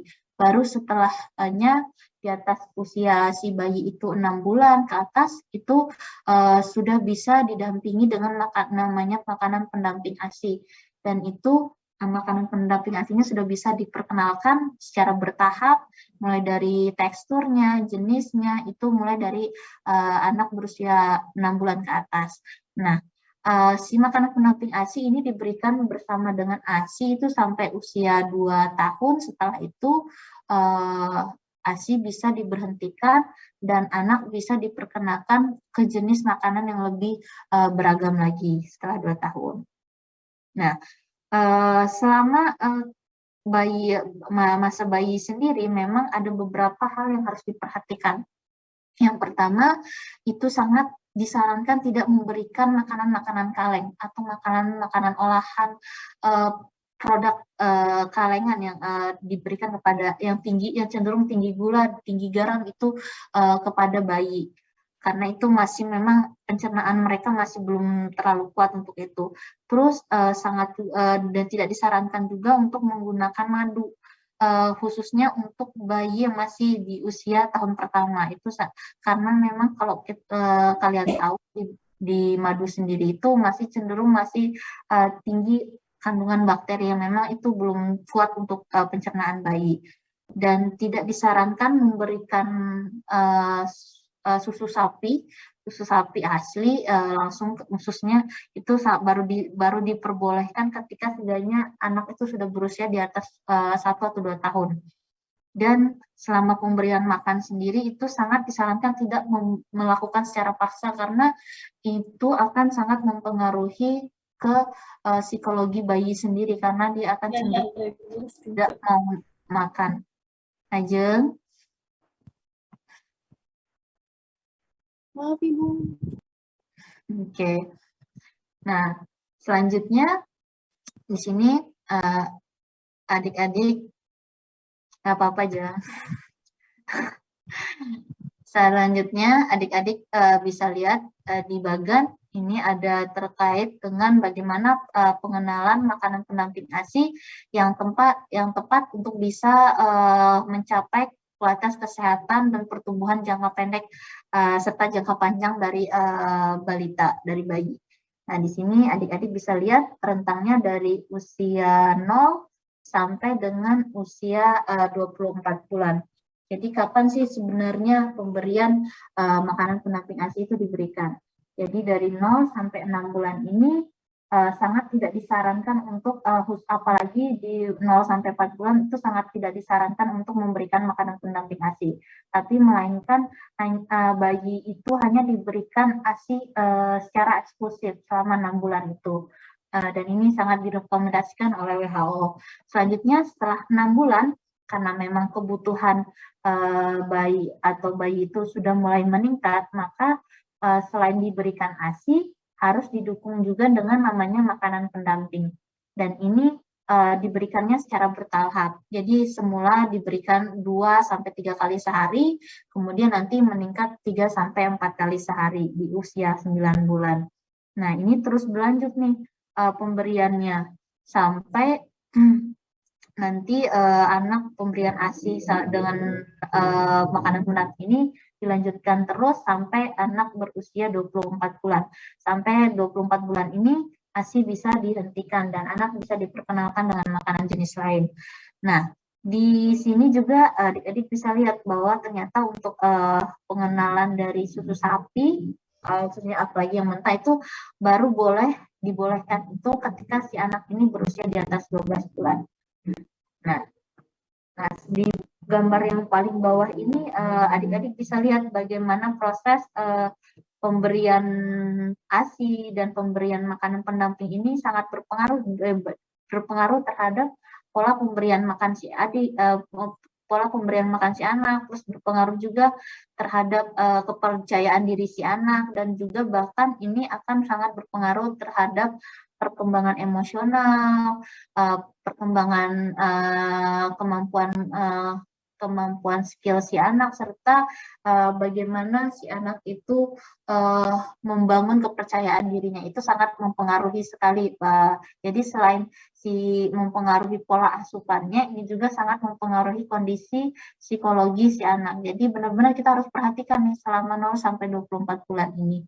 Nah, selanjutnya di sini ada poin-poin juga yang harus diperhatikan selama pemberian makanan pendamping ASI, di mana pemberian pendamping ASI itu benar-benar baru disarankan minimal 4 bulan ke atas, dan minimal tuh paling cepat baru dikenalkan makanan pendamping ASI adalah 4 bulan. Tapi sangat-sangat disarankan kalau perlu 6 bulan ke atas baru kita perkenalkan untuk makanan pendamping ASI. Dan untuk pemberian makanan pendamping ASI sendiri memang kenapa penting, karena setelah 6 bulan kebutuhan anak itu karena memang dia pertumbuhannya mulai semakin pesat, jadi kalau kita hanya bergantung ke ASI saja itu masih belum bisa memenuhi untuk bisa mendukung pertumbuhan dan perkembangan anak. Makanya si makanan pendamping ini sangat perlu kita berikan. Dan sangat disarankan bahwa jenis dari makanan pendamping ini harus diperhatikan, jenis dan teksturnya. Karena apa? Karena kita harus memperhatikan kemampuan dari kondisi pencernaan si bayinya. Jangan sampai langsung mendadak kita kasih tekstur makanan yang berat. Jadi harus berbahan jadi lunak, jadi halus, lunak, cair, nanti baru kemudian pada akhirnya si anak baru diperkenalkan makanan yang padat. Nah, ini harus dan jenisnya sendiri kita bisa perkenalkan dari buah-buahan, dari sayur-sayuran, atau bisa didukung juga dari sumber protein seperti daging atau daging sapi atau ayam, dan itu memang sangat disarankan untuk bisa membantu pemenuhan zat gizi bayi selama 2 tahun ini, selain bergantung dari ASI. Nah, itu untuk pemenuhan gizi pada masa bayi. Nah, selanjutnya kita masuk ke masa gizi selama masa anak-anak sendiri. Jadi di setiap tahapan masa kanak-kanak itu kebutuhan anak-anak itu cenderung unik, dan memang mereka pada masa ini memang sangat beresiko terhadap pemenuhan asupan gizinya, dan di mana pada tahap ini juga pola perilaku kebiasaan makan anak itu cenderung terbentuk. Jadi memang ini adalah masa-masa yang cukup riskan. Jadi kalau di sini kalau kita berbicara masa kanak-kanak, berarti kita berbicara dari anak-anak berusia 2 tahun sampai nanti anak berusia 12 tahun. Ini adalah masa anak-anak. Jadi kalau kalian perhatikan di sini, di bagian sini memang ditekankan di sini resiko yang dialami pada masa ini adalah ada cenderung asupan dietnya itu cenderung tidak terpenuhi, dan kadang memang ada beberapa jenis zat gizi yang asupannya cenderung berlebih di masa kanak-kanak ini, seperti misalnya cenderung konsumsi tinggi gula, tinggi garam, tinggi lemak, tapi cenderung rendah asupan vitamin dan mineralnya. Dikarenakan apa? Karena memang pada masa-masa ini anak-anak itu cenderung sangat mudah terpengaruh pada pola marketing makanan-makanan yang cenderung tidak sehat, atau mereka cenderung sangat lebih menyukai makanan-makanan yang sudah diolah atau diproses. Dan itu selain itu pada masa ini juga anak-anak cenderung kadang sangat susah, khususnya saat ini ya, cenderung memang paling lebih sering main game, dan pada akhirnya aktivitas fisiknya itu cenderung lebih rendah. Dan ini. Nah, selanjutnya setelah masa kanak-kanak itu ada resiko misalnya masuk ke usia di atas 12-10 tahun sampai 12 tahun ini ada proses pembentukan kebiasaan makan, jadi mana si anak-anak ini udah mulai mengerti yang namanya snack, terus udah mulai ngerti ngelewatin waktu makan, terus dia udah punya self image, oh saya ini gemuk, oh saya ini kurus, oh saya ini kayak gini-gini. Dia udah mulai terbentuk pikiran-pikiran seperti itu, dan dia juga pada masa ini sudah mulai gampang terpengaruhi oleh lingkungannya, dan itu akan mempengaruhi pola pemilihan makannya. Oke, sebentar ya, kita istirahat aja.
Oke,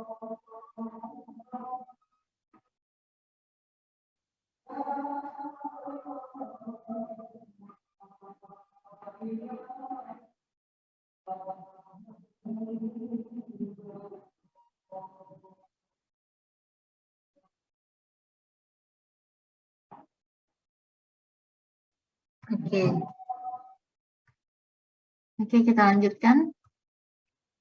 Ibu minta waktunya 7 menit lagi ya. Jam berapa masuk fisika?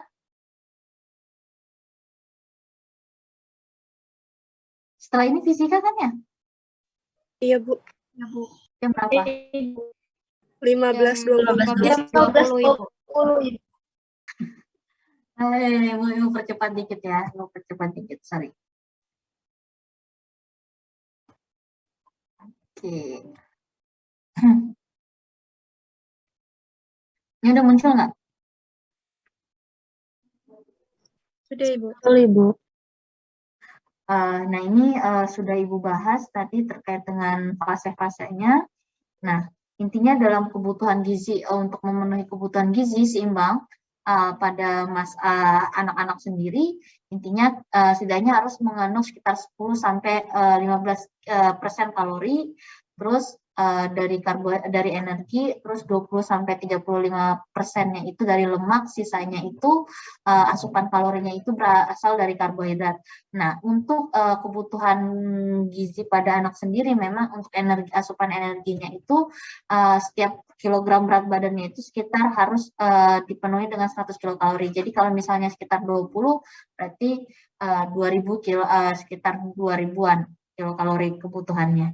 Nah, selanjutnya di sini di setiap anak-anak sendiri kan ada tahapannya. Anak usia TK, memang pada usia ini si anak-anak memang cenderung sudah mulai bisa memilih makanan yang disukai, dan di sini memang orang tua harus memanfaatkan dengan cara mengarahkan si anak bagaimana bisa memilih makanan yang baik dan benar. Terus di usia 7-9 tahun, di sini anak sudah mulai pandai menentukan makanan yang dia sukai, makanan yang tidak disukai, dan cenderung sudah bisa mengenal lingkungannya. Jadi di sini harus benar-benar diperhatikan oleh orang tua, di mana mereka harus bisa memastikan bahwa di lingkungannya si anak itu tahu bahwa ini loh makanan yang boleh diambil, ini loh makanan yang boleh kita konsumsi, ini yang baik untuk kita konsumsi. Terus bagaimana orang tua memastikan bahwa anak-anak itu tidak tersesat terhadap pengaruh lingkungan di sekitarnya, apalagi terkait dengan pemilihan makanan. Terus di usia 10-12 tahun, pada usia ini memang cenderung sudah berkaitan dengan tergantung pada kebutuhan gizinya itu tergantung dengan jenis kelamin. Jadi kalau anak-anak remaja, anak-anak yang laki-laki cenderung aktivitasnya tinggi, memang asupan energinya cenderung lebih tinggi dibandingkan yang perempuan, yang cenderung aktivitasnya lebih rendah. Sedangkan kalau untuk perempuan sendiri, memang pada masa-masa ini biasanya sudah ada yang mulai menstruasi. Jadi memang untuk kebutuhan protein, kebutuhan zat besinya itu harus benar-benar diperhatikan, dimulai pada masa ini 10-12 tahun. Nah, di sini adik-adik bisa lihat ada gambar pertumbuhan dari kurva untuk laki-laki dan perempuan.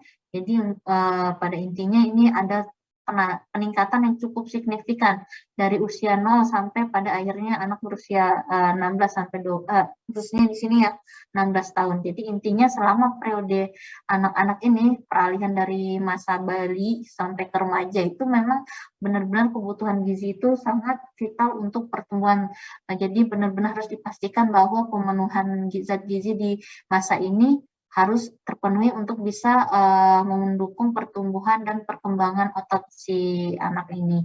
Nah, jadi ketika kita tidak bisa memenuhi asupan zat gizi yang optimal selama masa ini, itu akan sangat berpengaruh pada pertumbuhan yang buruk, kognisinya buruk, terus pengembangan ototnya juga kurang, terus kapasitas si anak juga bekerja rendah, terus perkembangan sosialnya dia cenderung lebih introvert, terus dia cenderung tinggi resikonya mengalami penyakit. Terus kadang memang pada akhirnya ini akan berpengaruh kesulitan si anak di sekolah, karena memang dia kadang bisa pengaruh ke IQ-nya atau bisa juga pengaruh ke kualitas kesehatan, jadi sering sakit-sakitan.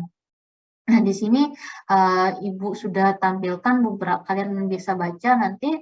Jadi dampak-dampak defisiensi zat gizi itu ternyata tidak hanya kepada kondisi badan, tapi banyak hal terkait dengan pertumbuhan anak-anak. Karena di sini bisa kalian lihat bagaimana dampak defisiensi atau kekurangan zat gizi pada pertumbuhan fisik. Ini bisa kalian baca. Terus ini juga ada dampak defisiensi zat gizi terhadap perkembangan mental. Jadi tidak hanya ke fisik, tapi juga mental juga itu bisa sangat berpengaruh. Terus selanjutnya defisiensi zat gizi pengaruhnya terhadap sistem imun, dan ini juga sangat berpengaruh. Kalian bisa lihat kalau defisiensinya zat gizinya ini, dampaknya ini. Terus, nah ini yang terakhir. Jadi pada intinya bisa disimpulkan bahwa anak yang cenderung mudah sakit dan asupan zat gizinya itu tidak terpenuhi, ini akan sangat-sangat berpengaruh pada pertumbuhan dan perkembangan si anak. Dan anak yang dapat hidup sehat dengan asupan gizi yang terbaik, dengan pemenuhan asupan yang sudah sesuai dengan rekomendasi, maka ini akan sangat bermanfaat untuk fungsi imun si anak agar lebih optimal. Terus dia bisa juga faster recovery, jadi ketika dia sakit akan lebih cepat sembuh. Terus dia akan mengalami pertumbuhan fisik yang sehat serta perkembangan mental yang juga sehat. Jadi sepenting itu pemenuhan gizi selama masa anak-anak ini. Oke, sekian dari Ibu. Mohon maaf ya, kita terlewat lagi, jamnya lewat. Terima kasih. Kalau ada yang ditanyakan, karena sebenarnya harus ada sesi pertanyaan lagi, tapi karena kita waktunya mepet, Ibu akhiri sampai sini. Kalau ada yang ditanyakan, silakan hubungi langsung ke Ibu. Nanti setelah ini akan Ibu buka ya Google Form-nya lagi. Silakan yang belum mencantumkan DAPUS, yang masih belum mengumpulkan tugasnya, Ibu persilakan untuk dikumpulkan. Oke. Kurang lebihnya, Ibu mohon maaf, jaga kesehatan semuanya, semoga selalu sehat walafiat, semoga apa yang kita pelajari hari ini bermanfaat dan bisa kalian ingat baik-baik. Terus dipahami, nanti akan Ibu share slide-nya. Wabillahi taufiq wal hidayah. Wassalamualaikum warahmatullahi wabarakatuh. Terima kasih semuanya. Waalaikumsalam warahmatullahi wabarakatuh. Terima kasih banyak.